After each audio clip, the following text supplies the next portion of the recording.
ನಮಸ್ಕಾರ ಸರ, ನಾವು ವಿಜಯಪುರ ಜಿಲ್ಲಾ ಬಬಲೇಶ್ವರ ತಾಲೂಕಿನಿಂದ ಮಾತಾಡೋದು. ಕಂಬೈ ಗ್ರಾಮ. ಈ ಗೊಂಜಾಳ ಗಂಗಾ ಕಾವೇರಿ ನಾವು 10 ವರ್ಷದಿಂದ ಹಾಕೋತ ಬಂದೆವು. ಇದೆಲ್ಲ ಚಲೋ ರೀತಿ ಬೆಳವಣಿಗೆ ಐತಿ. ರೋಗ ನಿರೋಧಕ ಏನೂ ಇಲ್ಲ. ರೋಗ ಅತಿ ಶೀಘ್ರದಲ್ಲಿ ಕಮ್ಮಿ ಇರುತ್ತದೆ.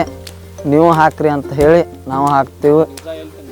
ಬಬಲೇಶ್ವರ ರೈತರ ಸಂಪರ್ಕದಲ್ಲಿ ತಂದಿದ್ದೀರಿ. ನಾವು ಮಿನಿಮಮ್ ಇಲ್ಲಾಂದ್ರೆ ಒಂದು 20 ಪ್ಯಾಕೆಟ್ ಹಾಕ್ತೀವಿ ರೀ. ಇವಾಗ ವರ್ಷ ಗಂಗಾ ಕಾವೇರಿನ ಹಾಕ್ತೀವಿ. 10 ವರ್ಷ ಹಾಕೋತ ಬಂದೀವಿ ರೀ. ಇದು ಎಕರೆಗೆ ಇಲ್ಲಾಂದ್ರೂ ಒಂದು 40 ಕ್ವಿಂಟಲ್ ತನಕ ಬೀಳ್ತೈತಿ. ಎಕರೆಗೆ 2 ಪ್ಯಾಕೆಟ್ ಹಾಕ್ತೀವಿ ರೀ. ಬೇರೆ ಮೆಕ್ಕೆಜೋಳಕ್ಕೆ ಇದಕ್ಕೆ ಭಾಳ ಇಳುವರಿ ಹೆಚ್ಚೈತೆ ರೀ. ನಾವು ಭಾಳ ದೂರಿಂದ ತಂದು ಹಾಕಿದ್ರು ಈ ಥರ ಇಳುವರಿ ಬಂದಿಲ್ಲ ರೀ. ಈ ಮೆಕ್ಕೆಜೋಳ ನೋಡಿದ್ರೆ ಅಷ್ಟು ತುದಿ ಮಟ್ಟ ಕಾಳು ಇರ್ತೈತಿ ರೀ.